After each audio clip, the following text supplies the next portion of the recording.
Hey guys, welcome to another video. Today's video, I'm going to be doing my second episode in my Finish It or Unhaul It series. I'm so excited for this episode because there's two things happening. One, I get to finish books that I never got to finish, but also I got a new library card for an area near me, and they have a lot more audiobooks available on that library card. So a lot of the books that I want to read, specifically this month, are all available. So I'm so excited. So I have the list of all of the books that I have not finished that I plan to do for this series in general, but I kind of wanted to just show you what those books are, talk about them, and then decide which books I'm really interested in trying to read for this video. So I had originally planned to do 3 books specifically. I have Cuckoo by Gretchen Felker-Martin. I started this at the end of last year and I got halfway through. I really wanted to read this because I wanted to watch the movie that I'm pretty sure was an adaptation of this book, However. I have since watched the movie Cuckoo, and because I've read half of this book, they don't match. So I don't even know if this is supposed to be an adaptation at the end of the day or not. So anyway, we have Cuckoo. I also have Nosferatu by Joe Hill. I had started this at the end of 2025, beginning of 2026.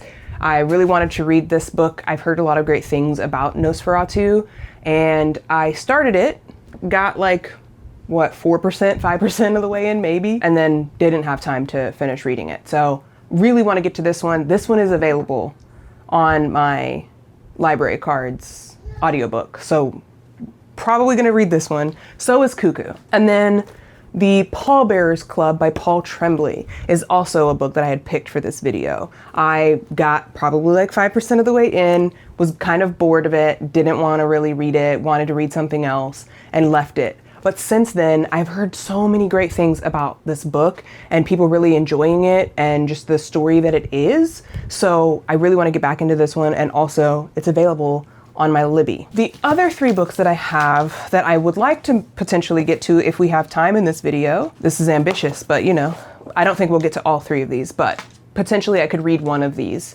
additionally, would be Exquisite Corpses by Brite, I believe. Again, probably about 5% of the way into this. It starts very weird, and I was just like not feeling it at the time that I started it, so never finished it. We've got William by Mason Coyle. I have heard great things about this as well. I think I'm like 2% of the way into this book. I've read like 3 pages, I think. But I've heard great things about this book, and also I've recently hauled another book by William that I would like to read. So I'm potentially thinking about saving this one to just do a like taste test video where I read his 2 books. And then finally, we have the Autumn Spring Retirement Home. I can't honestly tell you what page I left off on because my daughter stole my bookmark, but I was probably like, I think I made it to like chapter 3 or 4. So about 25 pages into the book. I didn't get very far, but I really do want to read this because I read Boys in the Valley by Felker-Martin, and I really liked it. I thought it was amazing. So I just want to read this one. It sounds like it's going to be kind of like campy horror in a way. So very interested in this. So those are the 6 books that I have on the top of my head that I have not finished. I know there are more that I have started and not finished. I went through my bookshelf and I have like 4 more books that I know that I started but never finished. One of them is Sociopath. This is a memoir, so this is nonfiction. I really want to read this one as well, and I know that this is available on my Libby as well now. So this is also a contender for something that I might be able to read, but I got, again, maybe like 2 to 5% away into that one. I also started Staircase in the Woods by Chuck Wendig. I got, I think like 10% of the way into this book, and I was bored. And then I wanted to read other things, and so I stopped. Same thing applies to You Weren't Meant to Be Human. I got about 5 to 10% of the way in, was bored, and wanted to read something else instead. And then finally, we have The Buffalo Hunter by Stephen Graham Jones. This one I'm probably like 20% of the way into, but all that to say, I was not following along. Like, I just was like listening, but not listening, because I was doing this one in audio as well. I started this one, but I never finished it. And I don't know if I could get to this one potentially. I don't think this is going to be one I'm going to read in this video, if I'm being 100% honest with you guys. This is just not at the top of my list because I started it and I just wasn't feeling it. And I'm still not feeling it. It's just not the mood right now. So if I'm being honest, my mood and what I feel like reading, I am almost 100% certain I'm going to start Cuckoo and I'm going to DNF it. I'm almost sure of it because I remember reading it and being like, trying to force myself to read this. I have it tabbed so that I knew how many pages I needed to read to finish it. So I'm almost certain that I'm not going to finish this and I'll DNF it. But then Pallbearers Club and Nosferatu, I definitely think we're going to read these two in this video for sure. These are definitely going to get read in this video. And then I'm thinking either Sociopath or Exquisite Corpses. One of these two could also get read in this video.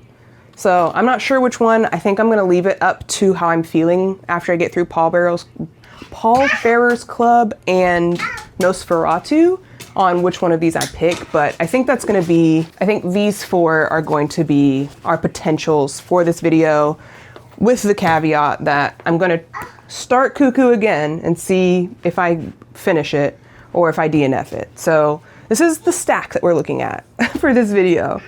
We'll see what we get to. We'll see what we actually read. And yeah, I'm so excited. Let's go. Okay. Hi guys. Hopefully you can hear me because I don't have my microphone plugged in. It is what it is. I've started Cuckoo.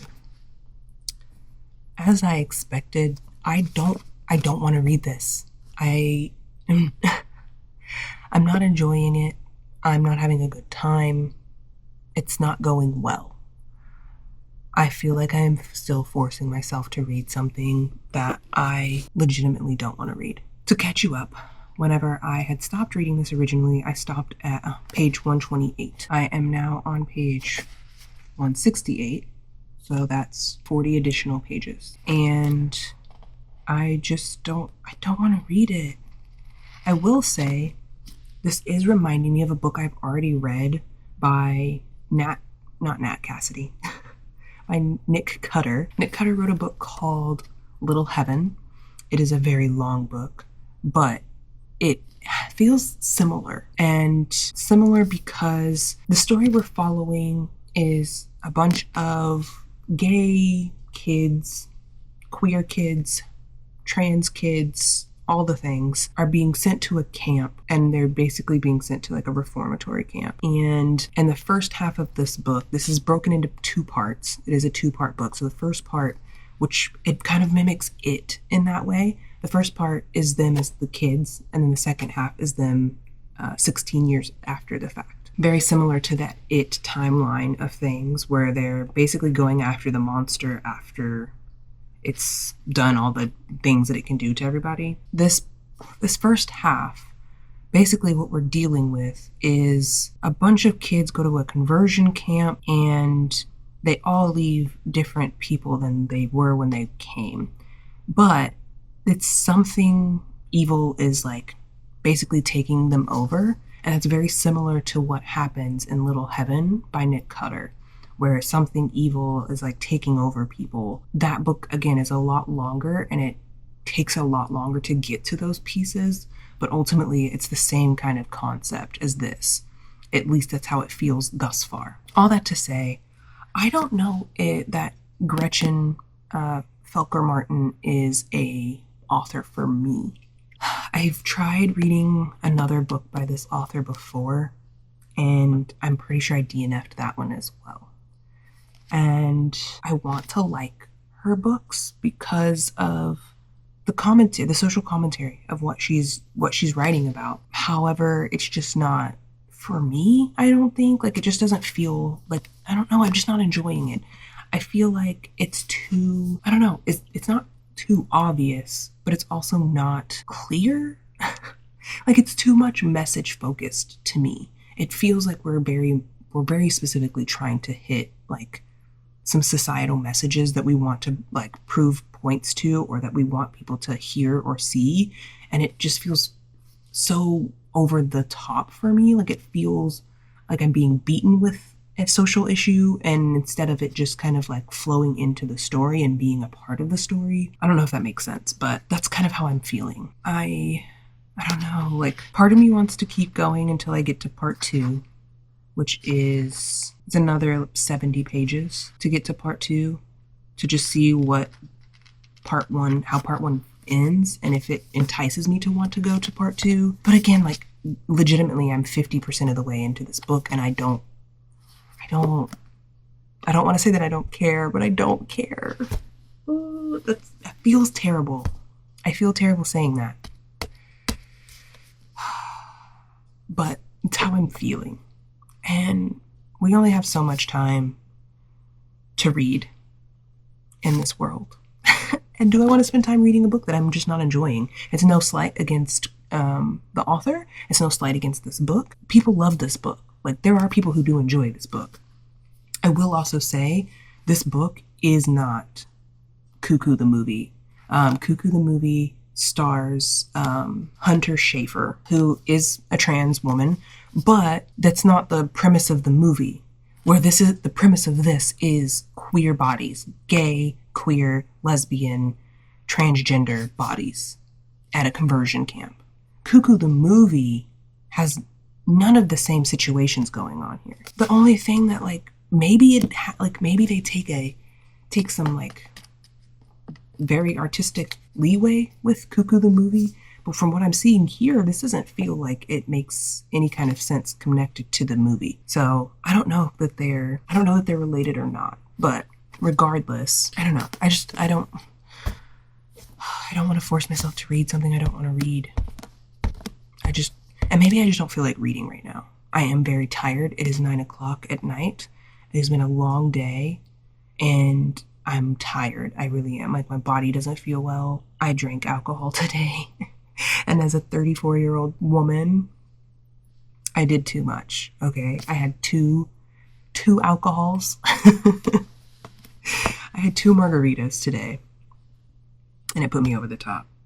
So I am just not feeling well after that. Also eating, I had like a burger for dinner, and that was just like, I just don't feel well after all of that stuff. I think I'm gonna just hold off for today.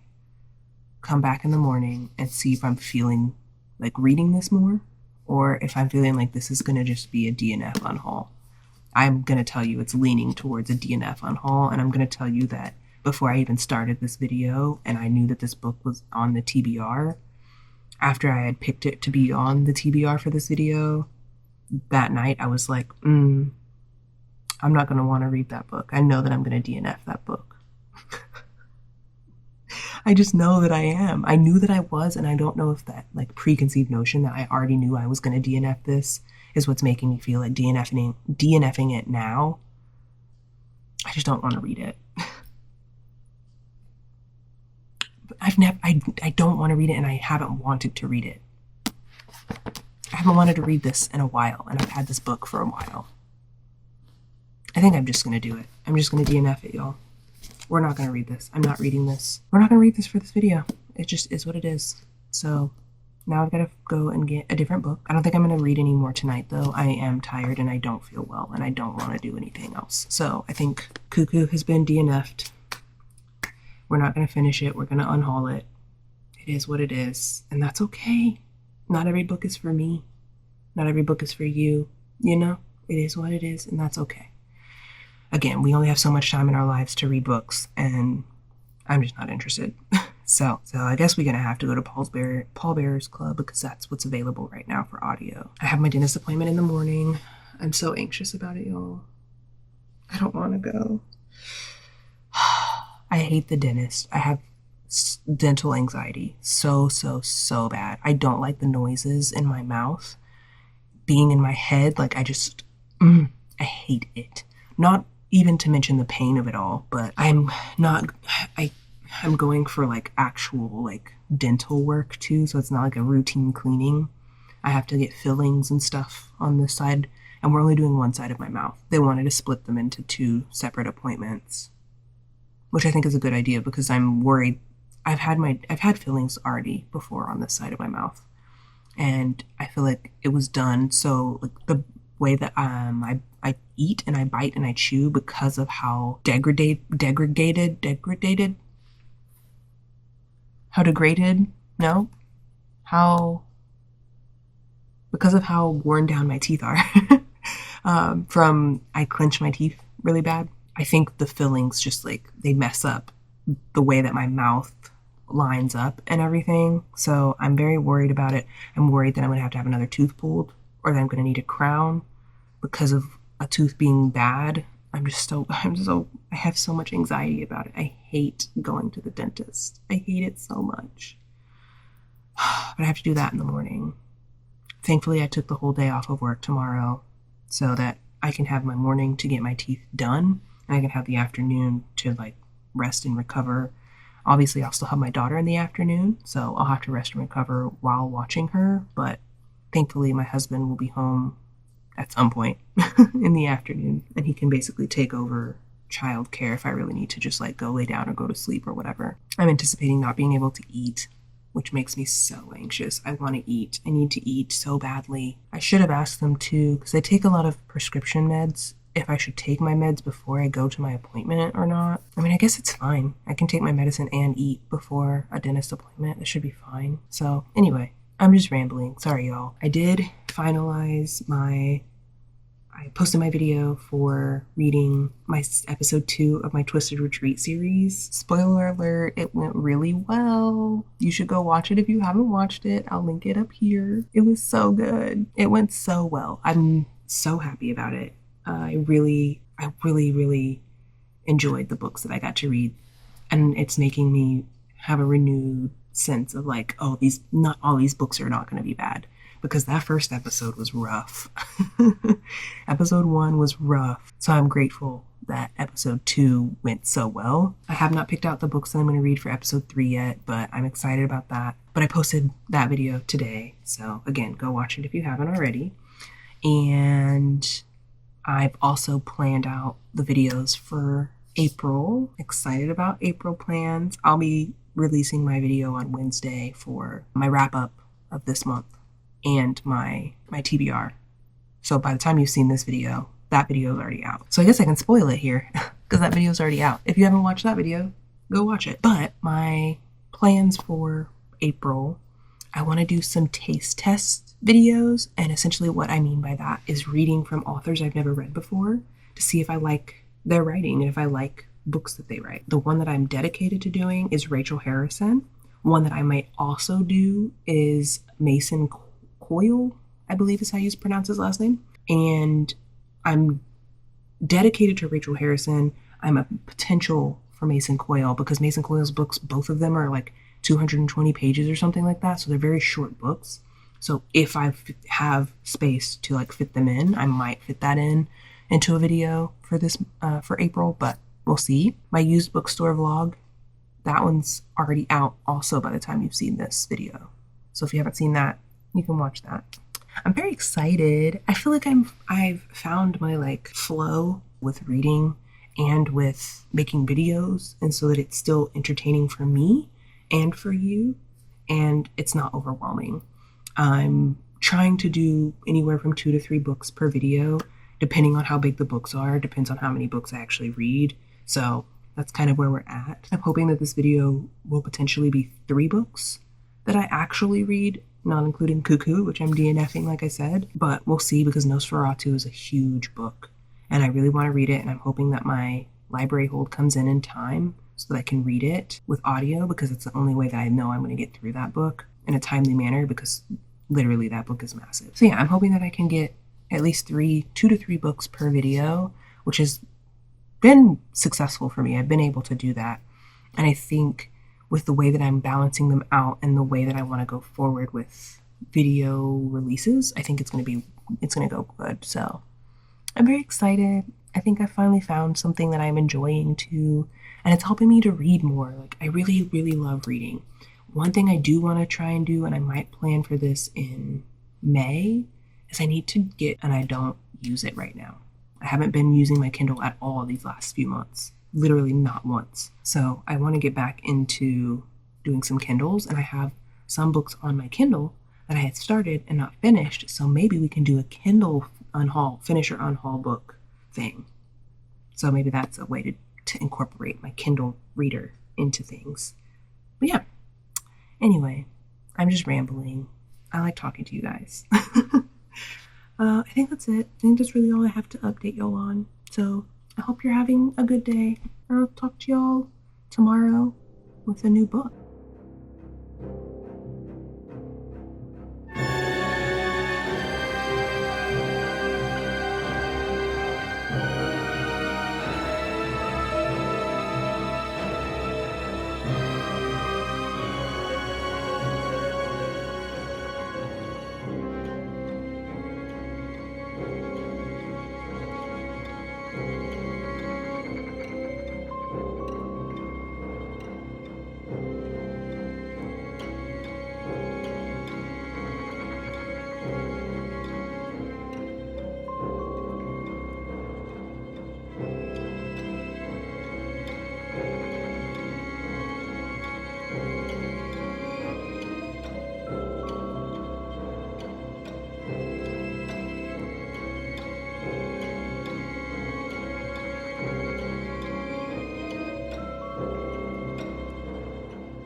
Alright, I am reading Pallbearers Club. I just reread the parts that I had read previously because I wanted to make sure I remembered.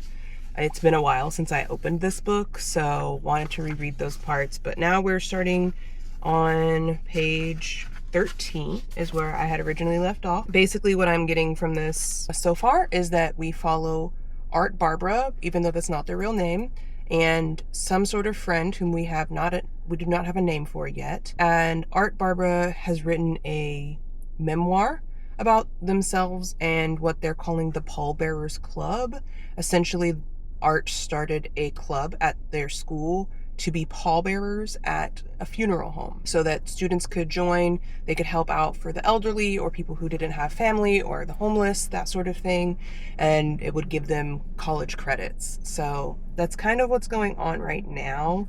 We're just learning about this club getting started. And then after each chapter, there is like a section where we have written notes where, again, someone we don't know is writing their memories or their thoughts about each chapter as they're reading them. The author, the person reviewing, editing, the editor, let's call them that. The editor of the book has mentioned that they found this memoir on Art's desk wrapped with a yellow bow.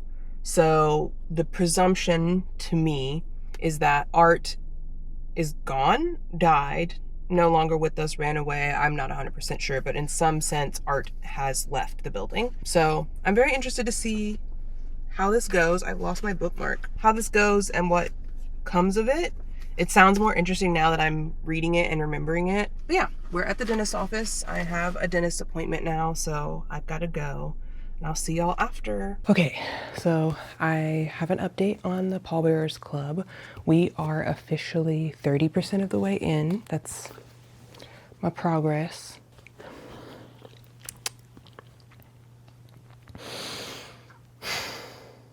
To be 100% honest with y'all, this video isn't going well.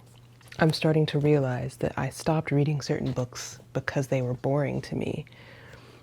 And I thought maybe it was because of the time in which I was reading them. And I am learning currently that it's because of the book itself. I will say this has an interesting concept going on where we're like introducing vampires into the story, which I think is interesting. But beyond that, like, I have a feeling I know where this is going based on what's happened thus far. But I'm also kind of like, I don't know, I feel a little bit confused. I feel like, so the narrator of the book, we've gotten a name for her. He's naming her Mercy. That's not her real name, but that's what he's naming her. And the narrator is someone that he met through his Pallbearers Club. And she starts to tell him some like wild, crazy stories. And I don't know if it's just because she wanted to sound interesting or sound fun or something like that. But it seems to me that the weird stories that she told him, it seems like he's taking those to heart. and he's ingesting them like it's fact. So it's, the premise sounds fun. The execution is very boring to me.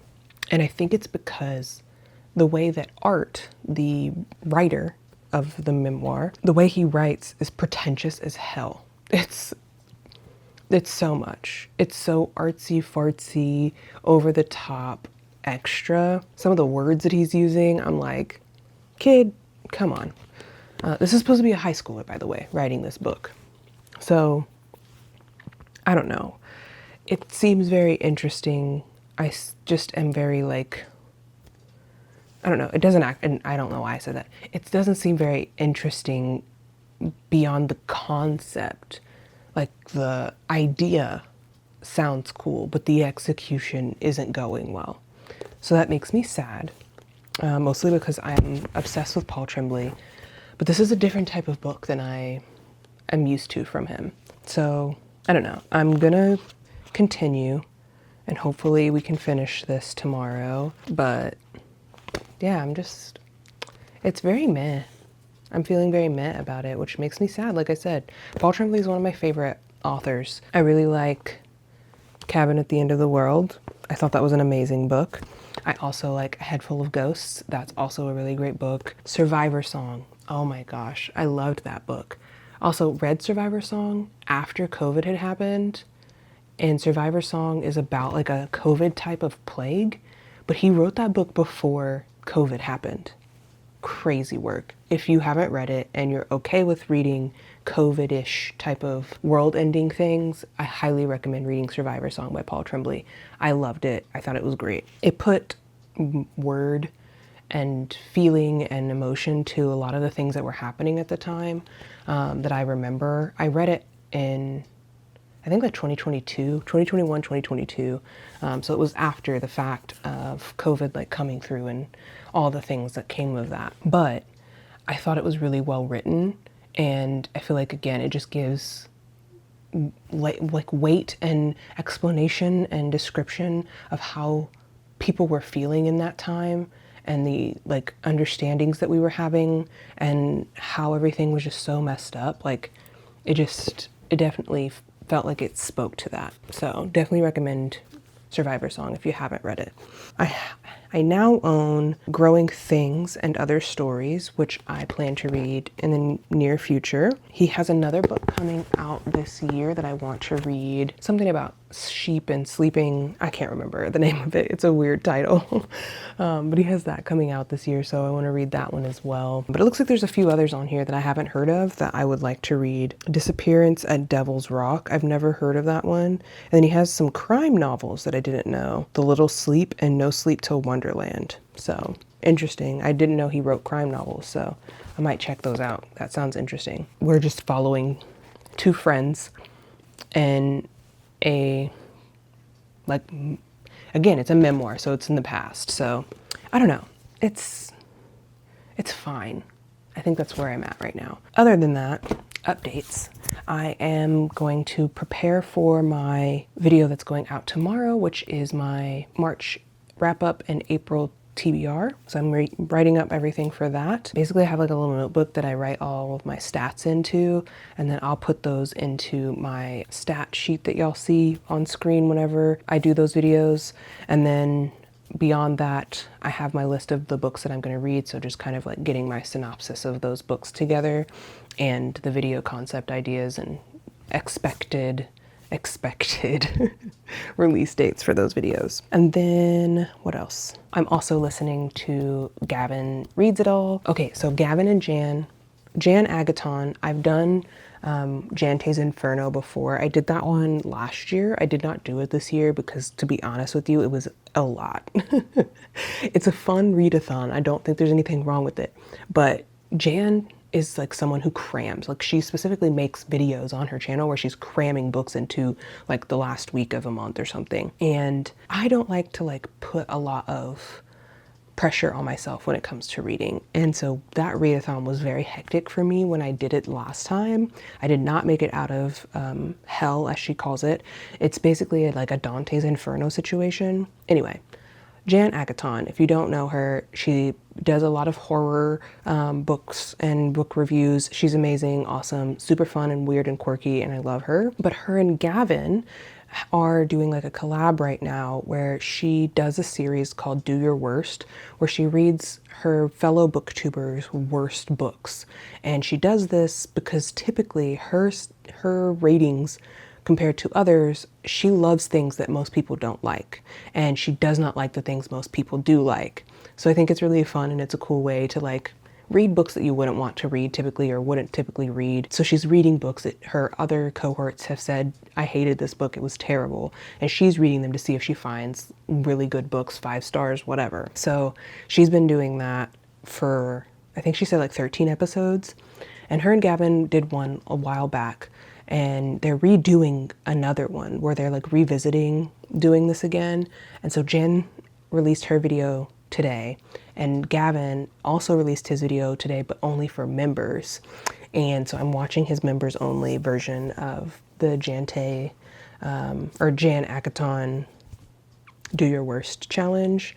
I'm very excited to see what he ends up thinking of all these books, and if there's anything that I want to add to my list, because I feel like Gavin and I have a pretty succinct reading style. I like a lot of the books that he likes, and it's like we seem to like match pretty well with the types of books that we would like from just watching him over the last few years. So excited to see what he thinks of these books, and if he thinks they're really good, then I'll probably pick them up, because I don't know, we just click. Our like likes of certain books just click. And he is more of a like fantasy reader in my opinion, but I'm not as big of an epic fantasy reader as he is, so haven't read any of those kinds of stories, but he's definitely made me want to try. Like he's made me want to read Lord of the Rings very badly. And he's also made me want to read God of Shadows, I think is what it is, or Shadow of the Gods, that series, and the other series by that same author, Malice. He's made me want to read both of those, or all 3 of those really, where I previously wouldn't have wanted to. But it's just the passion that Gavin has for reading and the passion that he has behind the things he reads. He's amazing. So anyway, other than that, we had my dentist appointment this morning. That went really, really, really well, y'all. I have really bad dental anxiety. I hate going to the dentist. I have just so much anxiety around going to the dentist. So they gave me nitrous gas, and then they numbed my mouth up, the shots and everything. And I didn't feel anything. And I've had dental work done on my teeth pretty much since I was a kid. I'm just cavity prone, unfortunately, so I have cavities all up in my teeth all the time. And I've had caps, and I used to have like the silver caps. Oh my gosh, getting those removed was terrible. But I've had caps on my teeth, and I've had porcelain fillings, and I've had the whole shebang. I've had a tooth removed, like all of that. So in all of those adventures, I've always had a painful experience. There's always been pain. I've never been able to just like relax during a dental procedure. And like, that's already hard because the noise from the machine, I hate the noise. The noise freaks me out more than anything, I think. But I didn't have any pain. They did a lot of work on this side of my mouth. I think they had to fill like 4 or 5 cavities on that side of my mouth. So I'm very impressed. They were very impressed because it went a lot faster than they expected it to go, but they did an amazing job, and I'm just so proud. It's very expensive because they're not necessarily covered by my insurance. My insurance only covers so much with them, so I had to pay a hefty amount out of pocket to get my teeth taken care of, and then I go back again next month at the end of the month. So, but yeah, I'm not feeling pain. Like I have like the shot sections where they give you the shots, like there's pain there, just because I have open holes essentially from getting stabbed in my gums. But other than that, like my teeth don't hurt. Like I'm not having any pain. Like I've chomped down on stuff. I'm about to sit down over there and eat some pineapple. So yeah, anyway, I just wanted to give y'all an update. It went well. Hopefully tomorrow after I've slept and everything, like hopefully the pain will still not be major. And also trying to like eat like hard foods, trying to eat like I normally would, and not chewing only on this side, because that's what I've done most of today, because most of my mouth was numb and I couldn't chew on that side. So I'm hoping that with some rest tonight, and hopefully tomorrow, I can eat in my mouth like normal, but we'll see. He said I could have pain, sensitivity, whatever, for a few weeks to a few months, which I was like, that's wild work. Don't tell me that.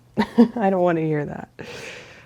Anyway, it's 9:30 now. I don't think I'm going to read any more of Pallbearers Club tonight. I'm going to just work on getting my stats together for the other video, and then I want to go to bed because I have to work tomorrow, and I was off today, and I just anticipate tomorrow being a hectic, crazy day. I just know it's going to be because I was gone for one full day. Such is the life of being a project manager. So anyway, I hope y'all have a good rest of your day, and oh, I got a hair in my eye. And I'll come back with an update sometime tomorrow. Here's a real life update. I ain't read any more of this since yesterday. I'm planning to spend some time right now reading. It's 9:15. I just got my daughter down to bed. She's been going to bed a lot later than she used to. So I'm getting less time in the evenings to read or do YouTube related stuff. But today I was proactive and I recorded my March wrap up April TBR, and I also got it edited and I got it uploaded to YouTube, scheduled for upload tomorrow. Very proud of myself that I was able to do that. I took some time this morning just to film that. It took me probably like 30 minutes, maybe 20 minutes, I'm not really sure, to film that video. And then it took me about an hour and a half to edit. It is a shorter video, so it doesn't take nearly as long, but I'm grateful to have that one done. I need to spend the rest of this week finishing up the editing for the bookstore vlog, so that can go up on Sunday before this video. And then this video will be up on Wednesday, which means I need to finish reading this week because I won't have a lot of time for editing during the week. As I just said, my daughter's going to bed later, which means I'm going to bed later, and I'm already tired when it's time for me to go to bed. So all that to say, I haven't read any more of this, but I'm gonna go ahead and put on the audiobook, and I'll probably honestly, I think I'm gonna play a game on my phone while I listen to the audiobook because I don't really feel like physically looking at this right now. Today's been a long, rough day. Work is kicking my butt. Like I said, this month is going to be really tough for me work-wise, which is why I'm taking a step back a little bit from YouTube and not posting nearly as many videos this month, but somehow planning to read more books than ever. Don't make that make sense. But yeah, so I'm all that to say, I'm just having a stressful time and work is kicking my butt. So after work today, I just fully vegged out until around 7, and then made dinner for me and my daughter and worked on editing my video while we ate dinner, and she watched Frozen.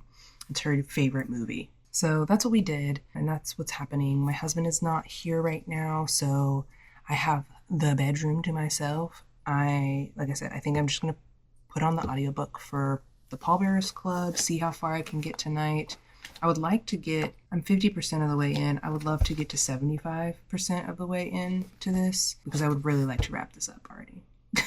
Like I said, I'm just not feeling it. It's not the exciting thing that I thought it would be. And that sucks because I really like Paul Tremblay. But, you know, it is what it is. So anyway, just wanted to give you an update, let y'all know what was going on, what I've been doing today, and why I haven't read a single lick of my book. Update on my teeth. My mouth hurts. Opening my mouth beyond here hurts, and I can't open my mouth. Your girl has motion, right? But right now, because they did shots in the joint part of my mouth, it's so sore back there. My teeth are doing good though. I've been able to eat a little bit on this side. I'm finding that things that are a little more tough to chew are, I had some hard crust with my pizza and I was having a difficult time on this side. I was just still a little sensitive. I tried to floss on this side today and boy did that hurt one of my teeth, so I stopped that immediately. And then I drank some really cold water and I swished it around my mouth because I was trying to get some crumbs out of the side of my mouth.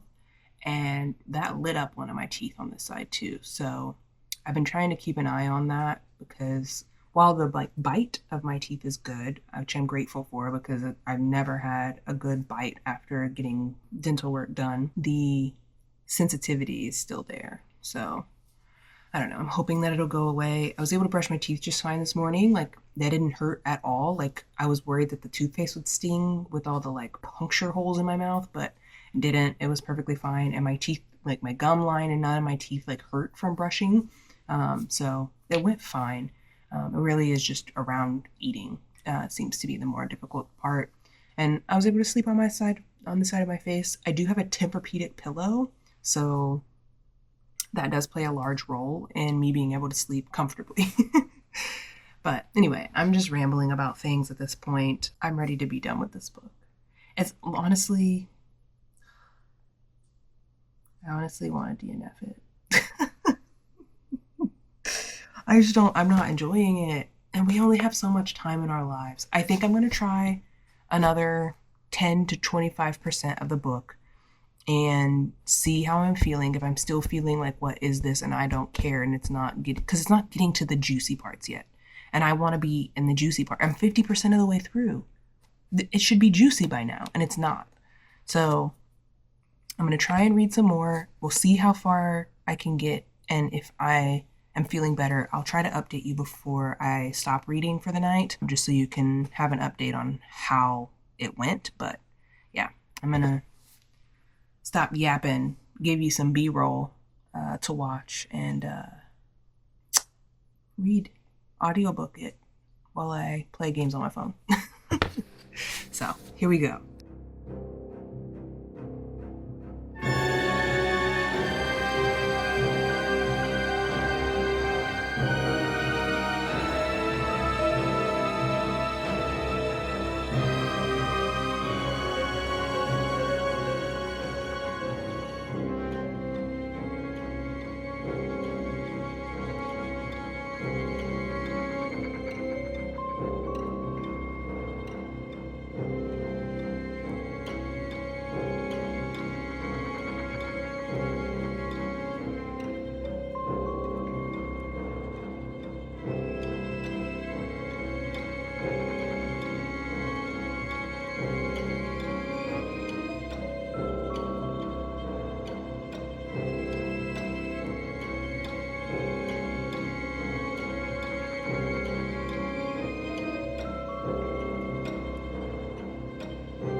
Okay, here's the thing. I've been reading for 20-30 minutes at this point. I also was not 50% of the way in. I was 30% of the way in. I am currently now 38% of the way in. I don't like it. I don't like this book. I'm not enjoying it. It's stupid. I'm so sorry, Paul, but this is dumb and I can't stand it. Art is pretentious as hell, and it's irritating to read. It's irritating to hear his writing style. I don't want to read it or hear it. It's annoying me. Also, the fact that we can't just get to the point. I don't like this. I don't think I'm going to finish. This is like some people's like favorite Paul Tremblay as well, which I think is crazy pants because I like, what? Maybe there's something I'm missing and like I need to finish it to understand that, but like I really want to DNF this really badly. Like, I'm not enjoying this at all. Like, what is this? I'm 109 pages in to a, 200 and something page book, 270 something pages.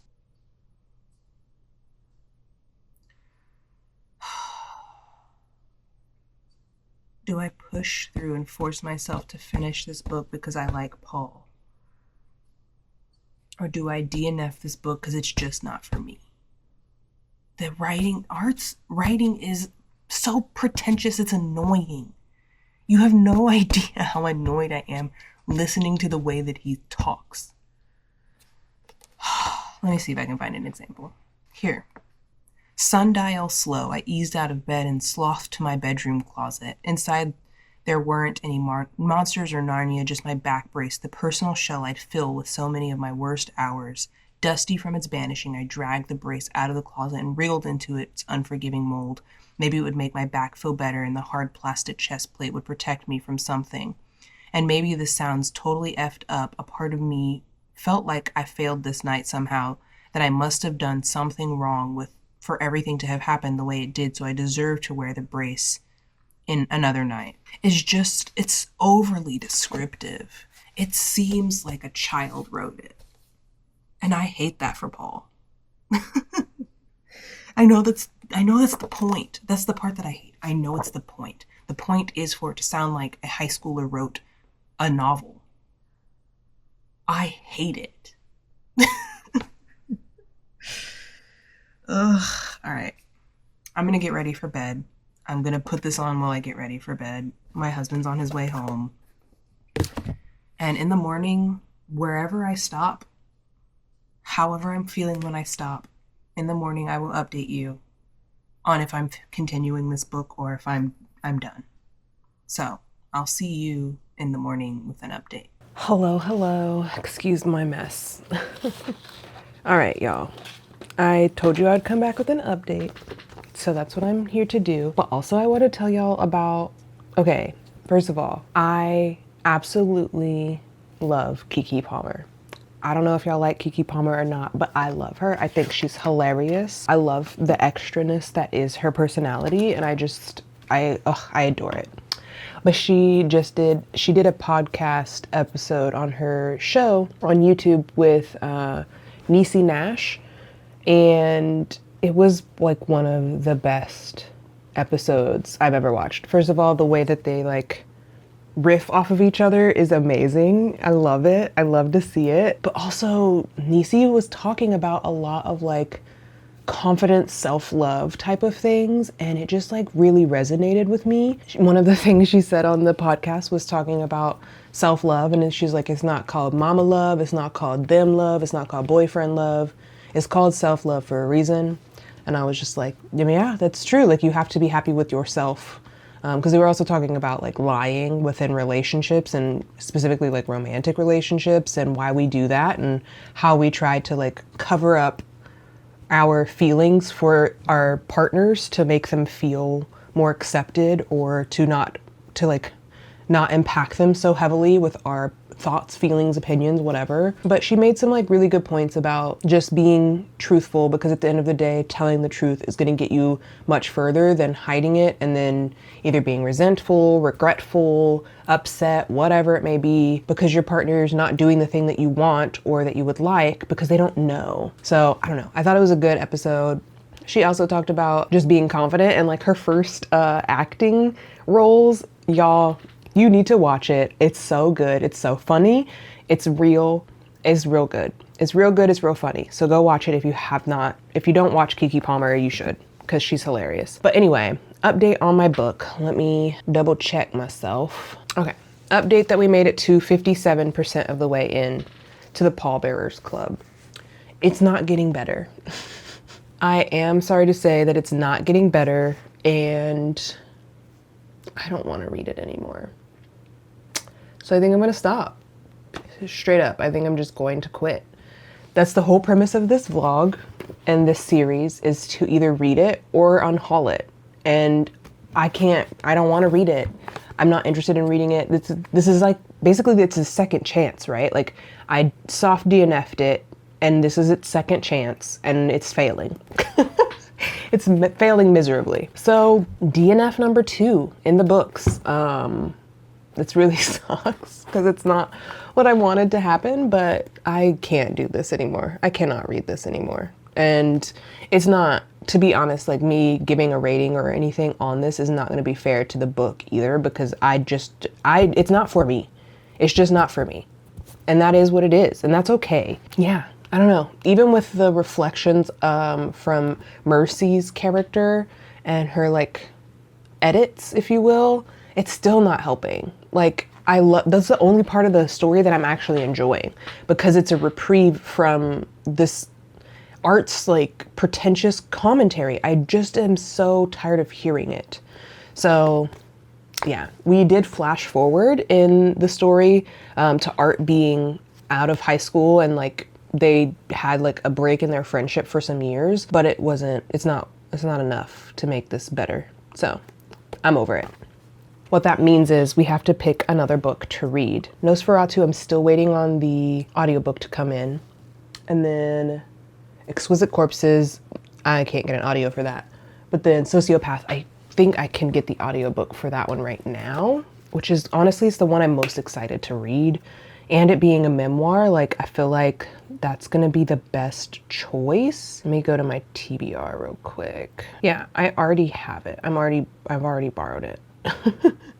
So I think we're just gonna do that, and I'm gonna return Pallbearers Club early because I can't listen to it for one more second. But I already have Sociopath, so I can start that one. I'm waiting on Nosferatu, and then I don't think there was one for Exquisite Corpses. I don't even know if there is an audiobook for that story, so you know. So yeah, I think that's what we're gonna do. So I have to finish working first, and then after work we will start Sociopath. I have so many meetings the rest of this afternoon, so once my meetings are over, then hopefully I can move on to reading some more. So I'll check back in with you later once I've settled down and stopped working. It should be an early day, hopefully, so let's get back to work.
All right, hello, we have an update.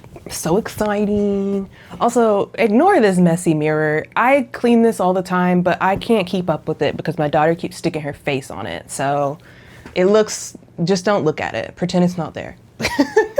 Anyway, update on my reading for Sociopath. I started this after work yesterday. I am on page 178. So to say this is going well would be an understatement. This is a 343-page book. I read all of this yesterday. It's so good. I'm enjoying this thoroughly. It's wild. Some of the stories and her like experiences as a child in the beginning are wild stories. It literally starts out, the first page starts out talking about, and it's broken into parts. This is part one.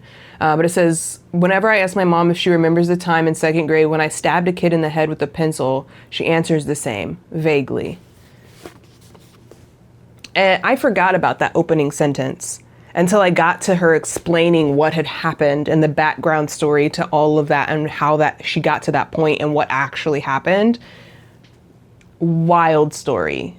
Absolutely wild story. If you want to read this book, you're going to want to skip ahead because I am going to talk about some spoilers here in just a minute. But ultimately, this is following Patric is her name, and she realizes at a very young age that she's different from other kids, and she talks about her life and her story and how she realized she was different and what kind of things and how she felt and her thought processes and all of the things that led her to her diagnosis of being a sociopath. It's a very interesting story. I'm enjoying it very much from a like psychological perspective because I don't have experience with sociopaths that I know of. So hearing her story is really, really interesting. It makes you think about a lot of things in a very different way, and especially hearing it from someone who is a sociopath themselves, hearing them explain how they feel about things and hearing them explain how maybe the science doesn't have it all right, because there's a lot of nuance, obviously, with any like psychological testing and disorder.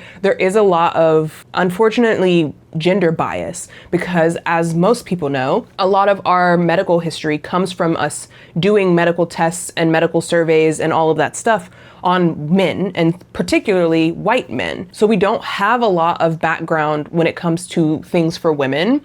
We don't have a lot of background when it comes to people of minorities on understanding how these things affect these people differently. This is more of a new area that people are moving into. So in the DSM, there is no longer a label for sociopath. And because of that, she's like trying to determine what she is, and she's kind of getting lumped into psychopath, to something else, but like all the tests that they have are only for people who are criminal offenders. And so there's a lot of things there where she's trying to understand, well, like, I've never been to jail or prison, so like because I've never been caught, that means I'm not a sociopath. Like, and that's the whole, like, basically the whole premise of this book is just her like trying to understand her diagnosis, but applying it to the way that she lives and the life that she lives. And don't get me wrong, she does illegal stuff in this book.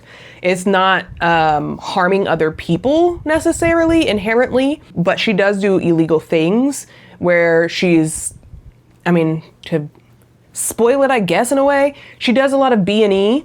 Breaking and entering. She car theft, stalking. She does a lot of things like that to help like satiate her feelings around being a sociopath. Like, you have to like read it to kind of understand it more, but it's essentially comes down to like her trying to understand her apathy for things and trying to satiate her apathy about stuff, because she does not have empathy. She does not have normal emotion. Like, she has basic range of emotion, right? Like, she has our fundamental emotions, like happiness, sadness, that sort of thing.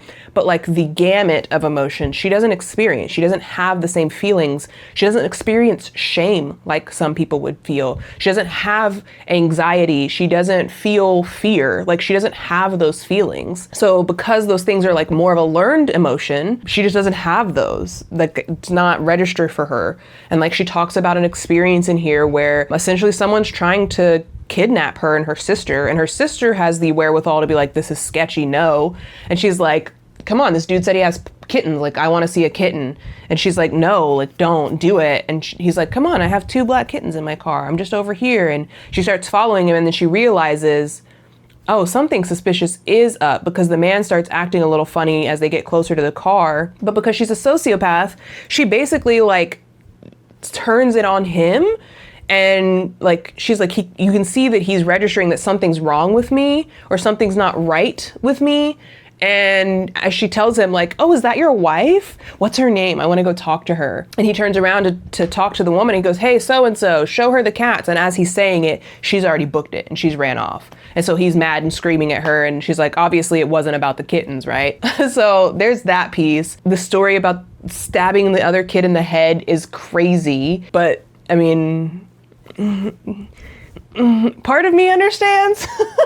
I don't want to say that I don't condone stabbing people by any means, but as a child, and a child who doesn't register emotions the same as other people, and you feel like you've explained yourself very clearly to a person that you want to be left alone, and they're not listening, and they're just kind of bullying you, at a certain point, stuff's going to pop off. Like, that's just the nature of people, in my opinion, that like people can only take so much before they're gonna snap, right? And that's ultimately what ends up happening for her with that situation. So there's just like a lot of things like that. But then she talks about, she goes to college and she takes an intro to psych class, and the teacher talks about sociopaths and psychopaths and talks about those types of people and how those diagnoses work. And she tries to go to the library to find information on it, and she can't find information on it because there's not a lot of information on sociopaths. She finally goes to a therapist to like figure out, is she a sociopath? But like, that's when she learns that essentially the only test they have to test her with is the test that they use on criminals, people who are in jail. And the like scoring of it, and how the scoring doesn't really make sense, because like a normal person's score would be like a 4, whereas a sociopath's score would be anywhere from like 19 to 23, and a psychopath's score would be, I think she said 30 and up. And she's like, what the heck? So what happens to the people between 4 and 19? Like, what are those people? And like the therapist doesn't have an answer, because there's not an answer, because this is not an exact science. And so it's kind of leaving her like, what are we actually looking for? And what are we actually determining here? And when she does take the test, she comes back and gets her test results. And the therapist is basically like, it's kind of hard to discern certain things because you're a woman, and these tests are not really made for women, because men are the ones primarily committing crimes.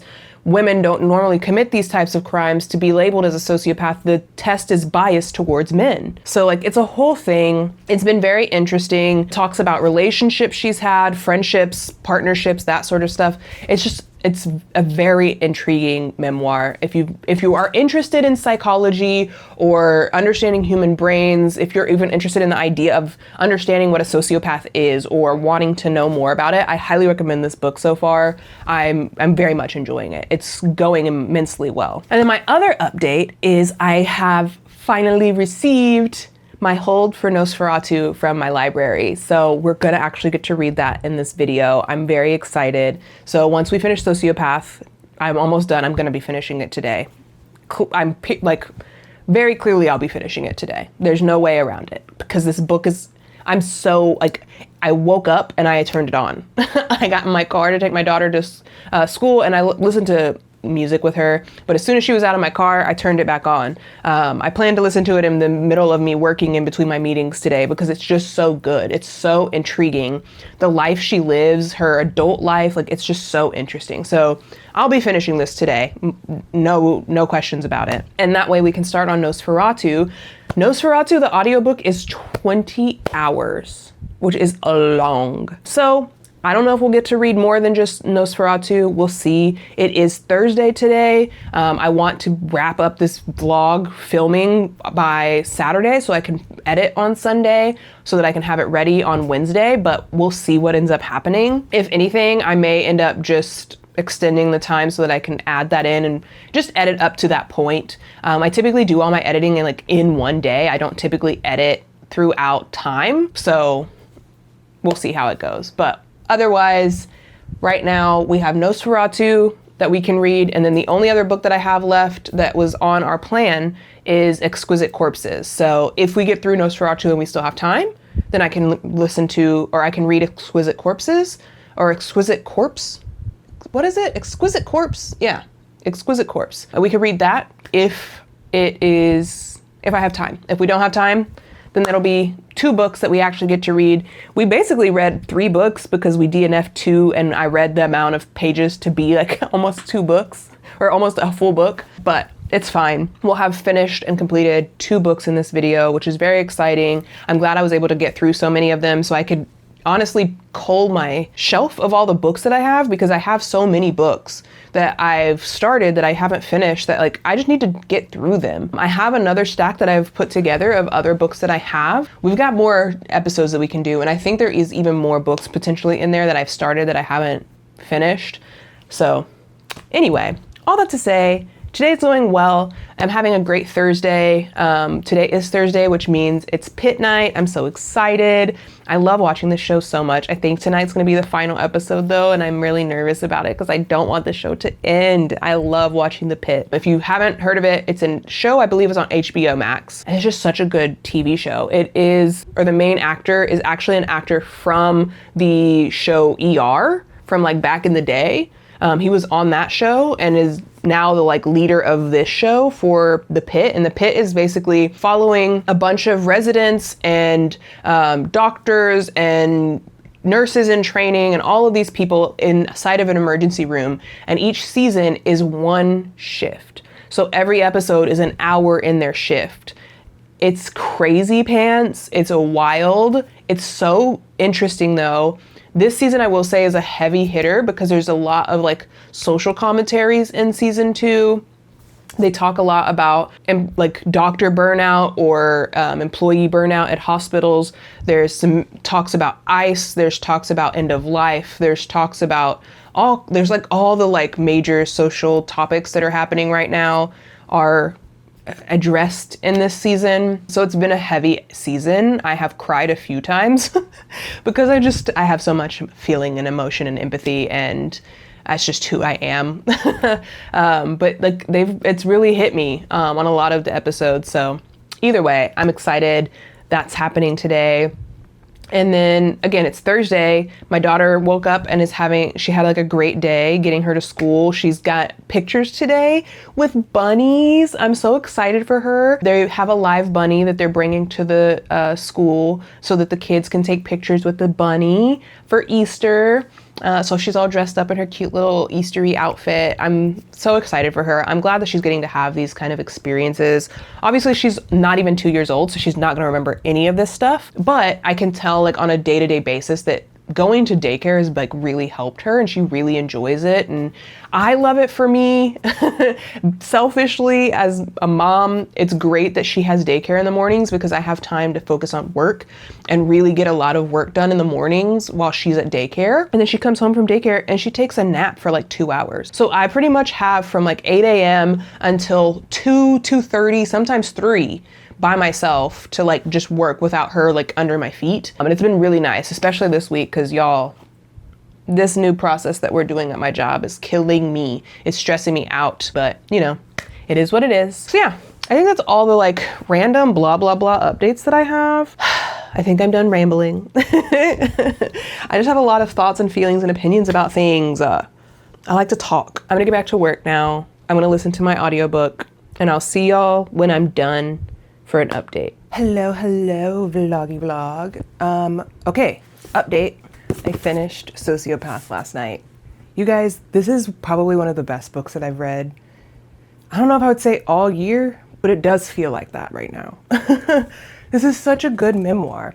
I had an interesting time. I felt so much for Patric because one, I'm an empathetic person. I do have emotional range, unlike Patric. And I just felt so much empathy for her, seeing how other people projected their beliefs onto her about her sociopathy and just about what type of person she is, and that things wouldn't upset her because she doesn't have feelings. Like, I felt so bad for her listening to her story. But this is such an empowering story at the same time. One, because it's a story for other sociopaths in the world, people who don't have access to the medical care that they need, people who don't know who to go to or where to turn to. This is such a good resource, to be very honest. Patric does still like help with sociopathic people within her area. She also has like some online things for people who are sociopaths that aren't able to get to her in person. She's not a practicing therapist anymore. She's a former therapist at this point. So there's that. But this book specifically was meant to be a assistant to other people who believes that they were sociopaths and wanted to kind of see themselves in someone else and see themselves in a way that society doesn't actually portray them. When you think of a sociopath, a lot of the times you think of someone who's evil and who has no heart and has no feelings, and they'll do whatever they want and they'll hurt you because they don't care. And at the end of the day, like, that's not true. That's not inherently true. These people do have, like, they can have moral compasses. They can learn feeling. They can learn how to empathize and to understand people. Like, it's not an impossibility. They do need other people in their lives. They do need people to be with them. That's not to say that if they're doing harmful behavior that you're supposed to just stick around for that, but it is to say that, like, Just like anything else, not every person is bad. Not every sociopath is a bad person. They've been lumped into a group of people that are not even just a group. They've been lumped into like this ideology that they are inherently evil people and there's nothing you can do about it. And none of that's true. And she's proving that that's not true. She's proving that even sociopaths can have normal lives. Even sociopaths can help others and want to help others. Even they can have even just anger. They can be angry, they can be happy, they can love. Like, they do have it. It's not gonna be the same as what maybe myself would have, because I do have other emotions that rule my life. They don't have those inherently, but that doesn't mean that they can't live a normal life as well as the rest of us, that they can't and don't. Like, a lot of people live with sociopathy and they don't even know it. A lot of people have never been diagnosed because, again, as I mentioned earlier, psychopathy doesn't have a bucket in the DSM. Like, as far as psychology is concerned, there is no bucket for them. They're lumped in with psychopaths. They're not their own area, which they should be, because they do have their own distinct traits and their own distinct understandings in the way that they operate compared to a psychopath. They are not the same thing. So all that to say, it was a very, very good book. I highly recommend it, especially if you're just interested in understanding the perspective of a sociopath. If you are looking for a very interesting and gripping memoir, I think this is a great one. I was hooked all the way through this book. She keeps you engaged while also teaching you at the same time. I will say that there is some language that is very psychology based. So it can be a little hard to understand some spots. You might have to take a second and digest what she's saying to really truly understand it. So there's that piece. But other than that, I really think this is an amazing book. It's an incredible story. More people should read this. If you haven't read it, I do recommend that you read this. I think it's just an amazing, amazing story. Oh, I didn't even say, I don't really like to rate memoirs. I really don't, because it's someone's life, and I feel like that's weird to rate someone's life. But if I was going to rate this memoir, I would rate it a 5-star. I think this is a great book. I think this is something that any and everyone should read. If you've never read it, if you don't know anything about sociopaths, if you, again, like I said, if you're looking for something that's an interesting memoir, just something that's gripping and interesting and intriguing and someone's different perspective on life, this is just a great book to read. So highly recommend it. And now I got my Libby hold for Nosferatu. It came in yesterday. So we're gonna be working on this. I am already, how far? 32 pages in. So we have read a bit. I'm 5% into the book. So there is 600 and something pages. Will I be able to finish this in 2 days? I don't know, but I'm gonna try. I will say right now, I'm a little bored and a little confused because the way that the story kicks off, we're following Victoria. She goes by Vic, and she rides her bike over a rickety bridge in the woods, and she emerges in the place that she needs to be. She doesn't tell anybody about it though. And that's basically the first 5% of this book, is we learn who she is, what she does currently, and then flash back to her past where she's going over this bridge and it takes her to another town, another area of town. It is confusing though, from that perspective. I feel like this kind of fits into some Stephen King-ish type of storytelling. It does feel like that. I've never read a Stephen King once, ever. Actually, that's not true. I've read Mercy. That's the only Stephen King I've ever read. But it does feel like this is Stephen King-esque. It makes sense. If you don't know, Joe Hill, I do believe, from what I know, I believe Joe Hill is Stephen King's son. So that kind of explains some things. But yeah, this is supposed to be following her. They're also following someone named Charles Manx. He has his own gift. He likes to take children for rides in his Rolls Royce with the vanity plate Nosferatu. In the Wraith, he and his innocent guests can slip out of the everyday world to an astonishing playground of amusement he calls Christmas Land. Mile by mile, the journey across the highway of Charles's twisted imagination transforms his precious passengers, leaving them as terrifying and unstoppable as their benefactor. And then comes the day when Vic goes looking for trouble and finds her way, inevitably, to Charlie. Now the only kid ever to escape Charlie's twisted imagination is all grown up and desperate to forget, but Charlie is Charles. Charlie hasn't stopped thinking about Vic. On the road again, he won't slow down until he's taken his revenge. So it does kind of read like, if I imagined it, it does kind of read Dr. Sleep. It kind of feels like that in a way. Not fully, but like it feels like that vibe a little bit, but make it weird horror Predator vibes, I think. Like not Predator the movie, but Predator as in a sex pest. So I don't know. I'm interested. I heard this was like one of the best ones. Everybody raves about this book. So that's why I picked this one up. We'll see if it's any good, if I really am enjoying it, and we'll go from there. Additionally, this morning I have placed some book orders over the last few days. I ordered from my subscription with Aardvark, and I picked up the new Japanese Gothic by Kylie Lee Baker. I'm so excited because that was one of my 2026 horror anticipated reads, so I'm very excited for that. I also ended up picking up Girl Dinner by Olivia Blake. I don't know. I've heard some great things about Girl Dinner recently, so it's got me intrigued, so I want to check it out. And then I also got a book from Book of the Month. I've not been subscribed to them. I resubscribed to them because they had this book and I wanted it. And that's Molka, I believe. I think that's how you pronounce it. Yeah, Molka, Molka. I think that's how you pronounce it. But that was, again, another 2026 horror anticipated read for the year. So very excited that I got my hands on both of those two books. Super exciting. But I also, like I said, just ordered some other books that I've been wanting that I think will be good for vlogs that I have coming up. The books that I got Spread Me because I've heard really crazy good things about that book.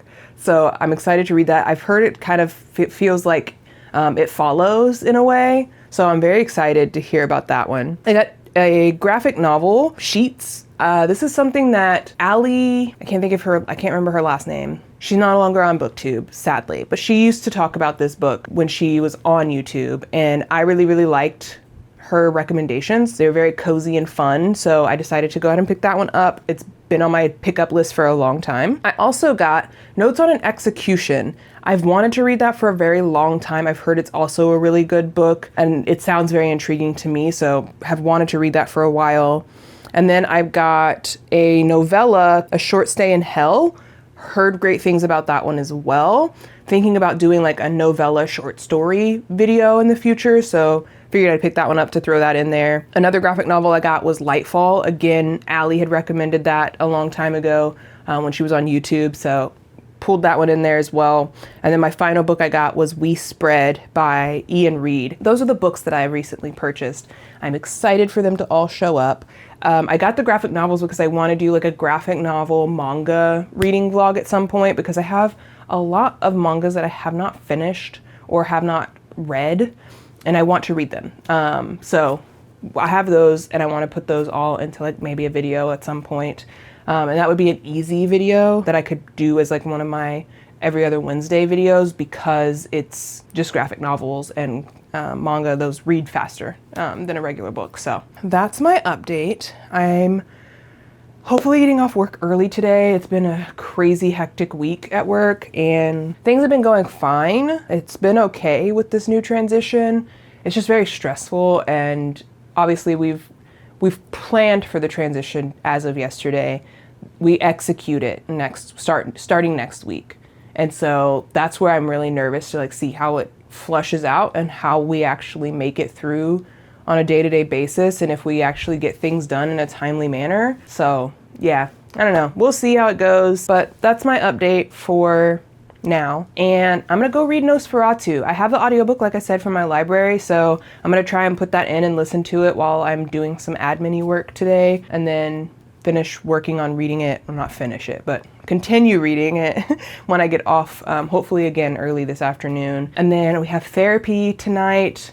Oh, we watched The Pit last night, and it was a great episode. It felt like it went really fast compared to some of the other episodes, so that was very interesting. It didn't feel as high stakes as some of the other episodes either. Kind of felt like a little bit of a filler episode in a way, because we needed to gather some details to like make an overall picture happen. but there's only 2 episodes left after this week, so I'm sad because my show's going away, and it's just a thing I look forward to on Thursday night. I get my little popcorn, me and my husband sit in our room and we watch this show at night together after Evie's gone to bed, and I just love it. So anyway, those are all my updates, I think, that I have for now, and I will see you when I'm done working.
Hello, hello, hello. Time for an update. I know y'all saw my reactions in my B-roll before this.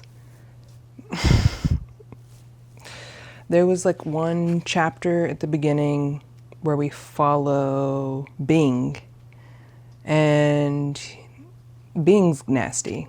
There's something wrong with that man. I don't know what it is, but there's something wrong with him, especially finding out what he does to his mother and father. But that was our first 1990 encounter with Bing.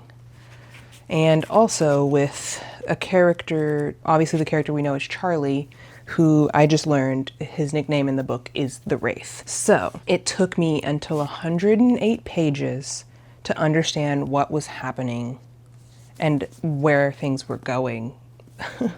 So one, I think the chapter that we just got to, the library, the chapter of the library is where we basically learn everything about why Vic can do what she does, how it comes about. Essentially, they're saying that it's something called inscapes. That's what they called them, inscapes. And essentially what it means, the girl that we ran into, what she says that it means essentially is that everyone can, is a part of two worlds. Some people just have a better way of getting there and have a better sense of the second world that they are in. And certain people have certain things that they can use to get to what they call an inscape, which is the other world. Essentially, we've learned that Vic is has this power where she can go to an inscape. Her inscape is a bridge and it takes her wherever she wants to go. But she has to be on a bicycle, specifically her bicycle, to get through the bridge. Now it makes sense what Christmas Land is, because Charlie the Wraith is also able to use inscapes, and Christmas Land is his inscape. We learn more about him and about his background, but we don't, like, at this time, they don't know Charlie Minx is the Wraith. They don't know that. Ultimately, the character we meet in this last chapter tells Vic that she doesn't want her to go after him. But Vic is certain that she's going to go after him. She already knows she's going to. We all know she's going to.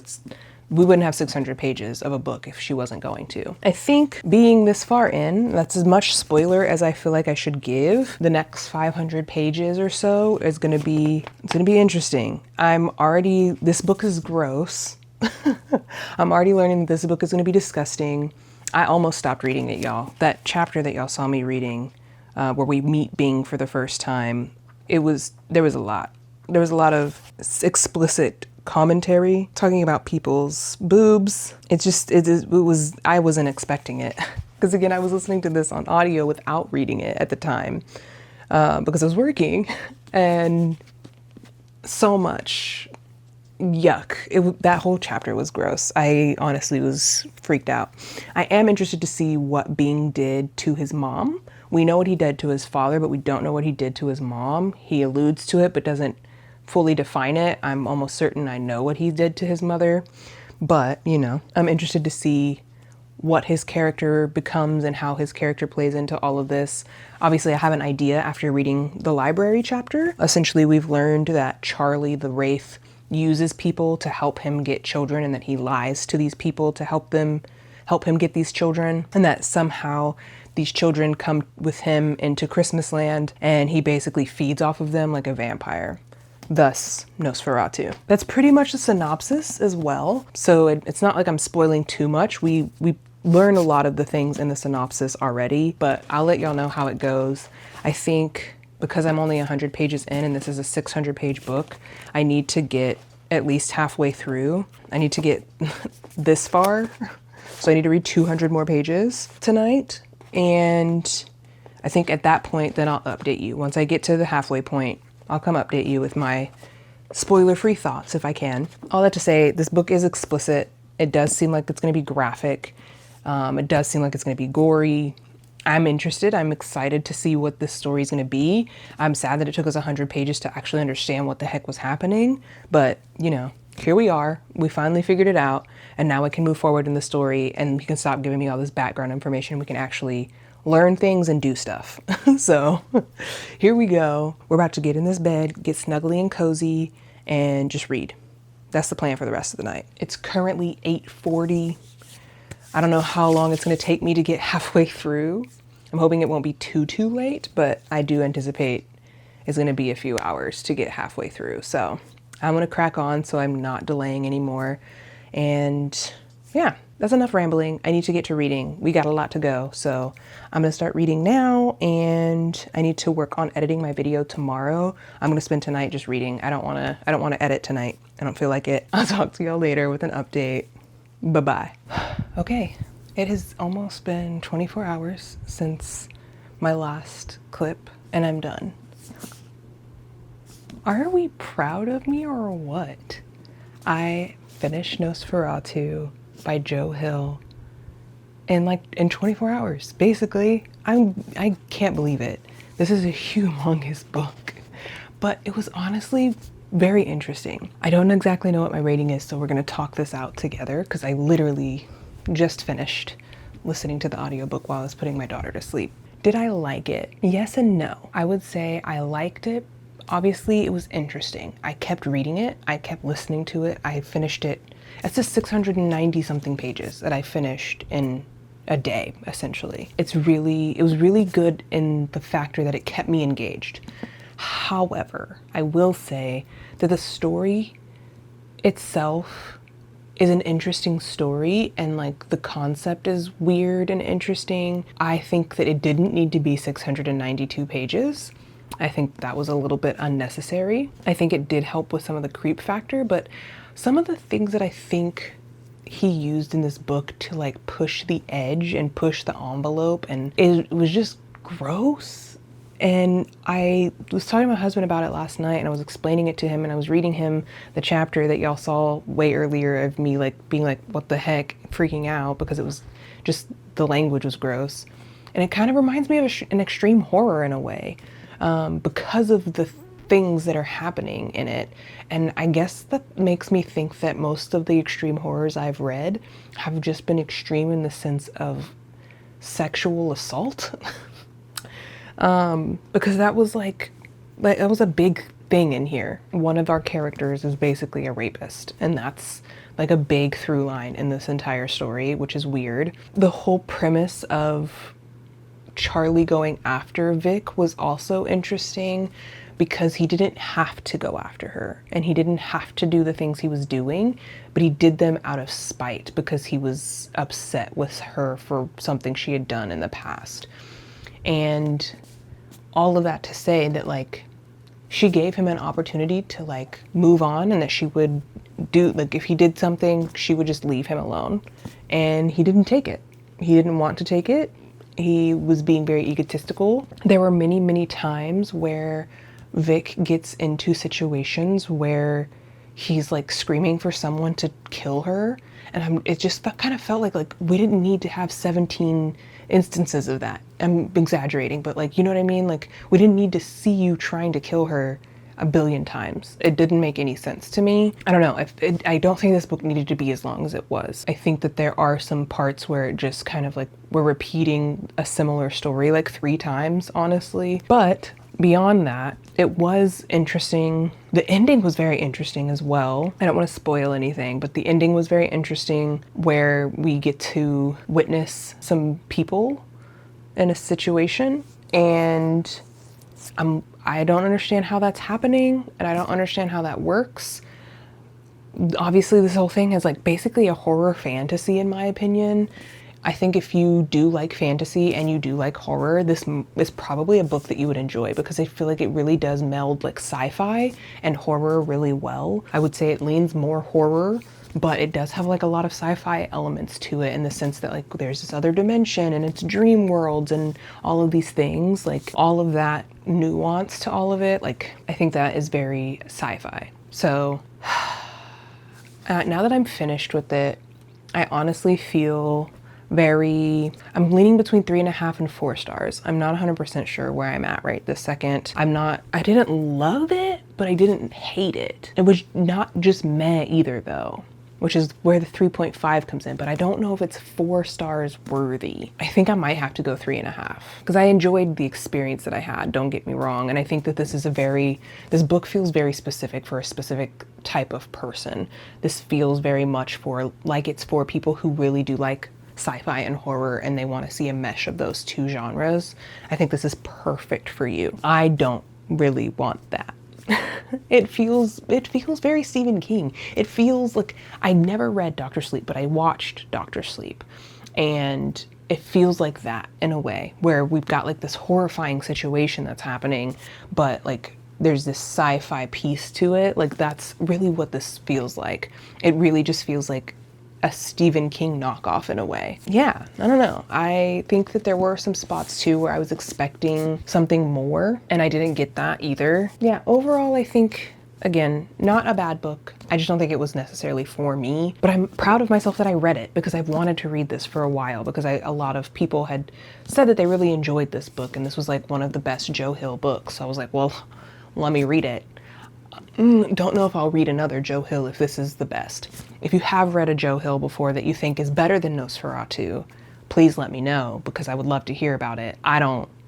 If this is the best he has, I don't think I'm gonna keep reading Joe Hill. So there's that. I know that there is another book that he has written, what was it, like Heart-Shaped Box.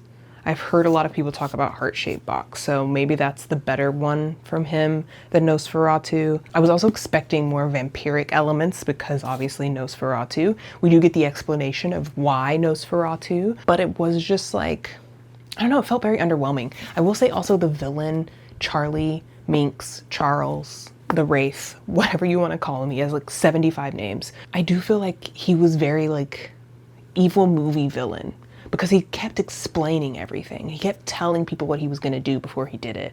And it just felt very like mwahaha to me, which I think is also where I got some kind of like vibes about it, because the villainy wasn't villaining. He would do something bad and then he would talk about how he was sorry for doing it, right? Like, that's not villain behavior. It was just kind of odd to me. Some of those things were very odd to me, and I wanted to see him be more villainous and more murderous and more extreme than he was written. He just felt very like childlike in a way, which kind of is like, maybe that's a thing, but this is just very interesting. Also, there were mentions of, obviously, essay. There's mentions of some slurs. There are some slurs in here. Not anyone saying a slur, but describing someone as a slur. That felt very odd. It was like, it happened twice. It like, I think pretty much in the same chapter. It was like back to back. And I was just kind of like, huh? And it just was gone. So I don't know. 3.5. I have to, like, talking through it with you, it has to be 3.5. That's just where I'm at. So we're done with Nosferatu. I would like to look into reading Exquisite Corpses because I technically still have time. We'll see. I'm not sure, because again, Exquisite Corpses I do have to read physically, and y'all know how things go when I have to read a book strictly physically. It takes me forever because I don't have time to actually just sit and hold a book all day. I have about, I mean, I just put my daughter to bed, right? That was like 8:15 that she went down, let's say. I have from 8:15 to like 10 o'clock to read physically. Other than that, I don't have any time because I'm playing with my daughter when she's awake. I don't want to be like not engaging with her when she's awake. I have work. If it's the weekend, because I now have a child, it feels like every weekend is busy with something that somebody wants us to participate in. So it's just like, I don't have a lot of literal time to sit and physically read that I would need to physically read something like that. So I might start it.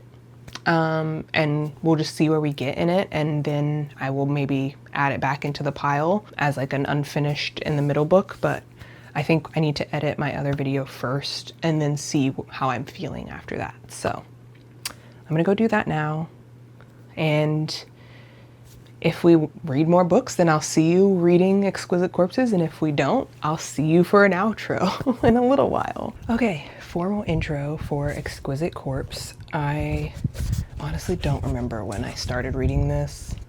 I want to say it was end of last year, but I'm read up to, when I stopped reading last, I stopped on page 38 in this book. It is a pretty short book. It's 240 pages, so 200 pages short of being done.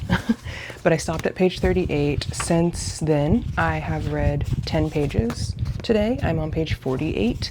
Ultimately, what this book is about, I don't really truly know because I never really read the synopsis. But looking at the synopsis, we're following Andrew Compton, who is a serial slayer. After feigning his own death to escape from prison, he makes his way to the US with ambition to bring his art to new heights. He believes that murder is like the ultimate art. Tortured by his own perverse desires, drawn to possess and destroy young boys, he inadvertently joins forces with Jay, a desolate playboy who has pushed his art to limits even Compton hadn't previously imagined. Together, they set their sights on an exquisite young Vietnamese American runaway whom they deem to have be the perfect victim, swiftly moving from the grimy streets of London to the decadence of New Orleans French Quarter. Yeah, so we're following Andrew Compton and Jay and their hunt for this person named Tran.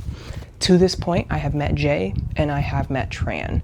We are at a critical part for Tran, which I believe is why Tran is going to be runaway. He's going to be a runaway. Tran ran into Jay because Tran sells drugs, and he ran into Jay in the French Quarter. And from what I can tell of Jay's family used to run a like prolific chemical plant in the area, and it went under because the chemicals were being pumped into the water, and thus people found out, and eventually the business went under. I believe from what I was reading, he came in to help as like a PR person, and then just kind of stuck around and is doing whatever he's doing. And then we meet Tran. Tran's family is Vietnamese. He's the first generation American, or technically he's not. He's Vietnamese American because he was a very young boy when they immigrated to the US. So Tran and his family are well off for their community.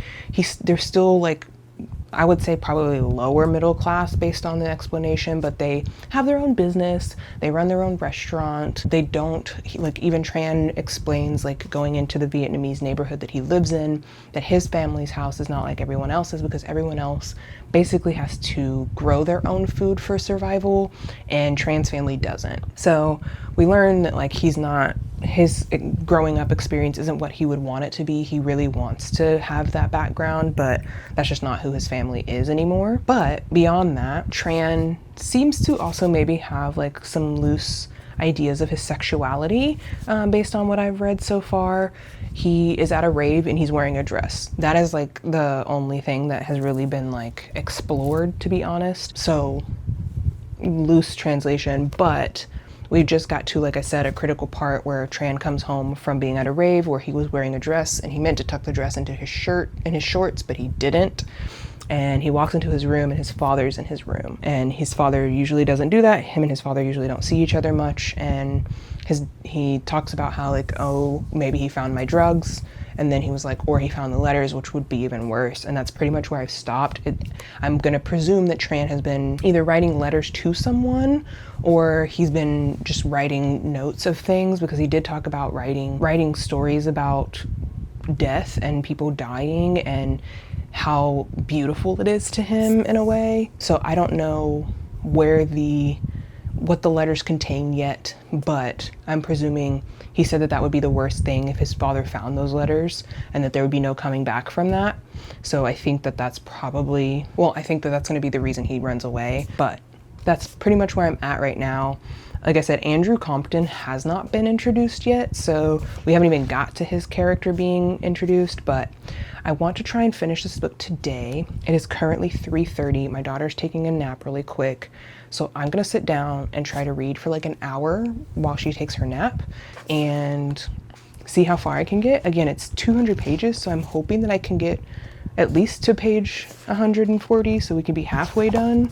Like, I think I can do that. It's reading pretty quickly anyway, so I'm gonna sit down in my comfy chair with my hot tea, drink my tea, and read my book, and just chillax until my daughter wakes up. And then if I don't finish this book today, it's going to be left unfinished until our next video, because I really need to get started on reading my other 2 books for my Rachel Harrison video that's coming out next Sunday. So I can't spend too much time on this because I only have 5 days to read those books, and I have to read those books physically because I don't have audiobooks for them. So we gotta go. We gotta get to it. So I'm gonna try and finish this today. And if I can finish it today, great. If I can't, then that'll just be the end of where we leave off the vlog. But I'll come back if I have an update or if we are ending the video. So I'll see y'all in a little while.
All right, you guys. Well, this is where the vlog ends. Exquisite Corpse. I made it to page 100.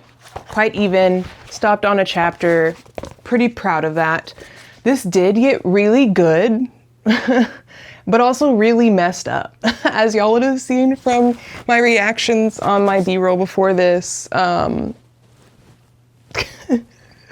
Some wild things happening. We do meet Andrew Compton right after I said that I don't know anything about this person. We do end up meeting him pretty quickly after, but we also find out about what happened to Tran. So Tran did get in trouble for the letters that he was actually writing with his ex-partner, and they're like really messed up. Like the things that they say are really messed up, and the dad found them. And it doesn't seem like the dad was nearly as upset with Tran, at least from the way this is written, as Tran is making it out to be. Basically, Tran's electing to run away from home. His parents didn't kick him out. His dad did want him to go see a doctor to get help because he thinks he's got mental illness because he's a homosexual. He also asked his son if he's been messing with his twin brothers because he's gay. And I was like, wow, that's really messed up. Like that's so messed up. And like the character even was like, wow, what the fuck? And like part of me is like, yeah, I understand why you would want to leave after something like that happens, but Tran doesn't have anywhere else to go and he has nobody else. So he's gonna get himself into a precarious situation potentially. So it's very interesting. We also did meet Tran's ex and we learned a little bit about him and what's going on with him. And that's a whole other thing. But when we met Andrew, I wanna talk about Andrew. We do meet Andrew. Based on the synopsis, as I said, Andrew breaks out of prison and flees to America. And in doing so, there's some things that happen for him to break out. But he has like this idea to like stage his death or something. And he ends up killing someone and stealing their passport so that he can flee to America. But like in the killing of this person, Andrew is gay. He does talk about his relationships with men and having sexual encounters with men, but it seems like he's also a necrophiliac. Which is really crazy and wild. But he's talking about this man that he meets that he looks similar enough to him that he can get away with stealing his identity to go into America. But he's talking about like killing this man, right? And then he's like looking at him and he's like, I don't want him to see me being angry or to see me being upset while he's literally killing him. He's like, I try to keep my face calm and neutral because I don't want him to be scared of me. Sir, you're murdering him. You're murdering him. What do you mean you don't want him to be scared of you? So then he said, but if he could still see me, I wanted him to know I wasn't doing this because I hated him. Quite the contrary. Before I had only seen him as a means to an end, but in these final moments of his life, I loved him. What? And then he said, I told him so as I pushed the scalpel into the soft spot below his left ear. Okay. Okay, we need to talk about what you think love means, because that's wild. That's some wild shit to say and to do. Like, that's just crazy pants. So yeah, this did get very interesting. It got really good all of a sudden. I just finished the chapter where we meet Tran's ex. So going into chapter 7, I think this is basically where things are going to start popping off, where everyone kind of comes together in the story. Terrible spot to have to stop, but we do have to stop because I do need to move on to other videos. So we'll add this to my pile for my next finish or unhaul, and we'll finish it in that video, hopefully. So in this video, let's recap and review everything that we read. So we started out with Cuckoo. She got DNF'd. Then we went over to Pallbearers Club. She also got DNF'd. Then we read Sociopath and we finished Sociopath. This was such a good book. I actually talked to my therapist about it. She had started reading this a while back, and because I talked to her about it, she said she needs to finish it now. But I told her I thought it was really good and I thought it was a very interesting story and a really interesting perspective. So this was really good. I really did enjoy this one. And then we had Nosferatu, this big chunk of a book. We finished it, but you know. And then we had Exquisite Corpses, which we read over, 50 to 75 pages of that book. So very exciting. And that's gonna end the vlog here, guys. Thank you for coming on this journey with me to finish it or unhaul it. I hope y'all enjoyed. If you did, please don't forget to like this video. If you're not subscribed, please subscribe. Why haven't you subscribed yet? I would love to have you here. We would love to keep you in our little bookish community, so come on down. You can just click the button, it's fine. We won't bite hard or anything. Thank you guys so much for being here. Hopefully we can get to an episode 3 in the next month or 2. And yeah, if there's any of these books that y'all read that you liked, definitely let me know. If there's any that you didn't like, also let me know. If you read in Cuckoo or Pallbearers Club, if you finished it, did I DNF too soon? I'm curious to know y'all's thoughts on those, if you've read them. Otherwise, again, thank y'all so much for being here. I hope you have a great day and a wonderful rest of your week, and I'll see you on Sunday. Bye.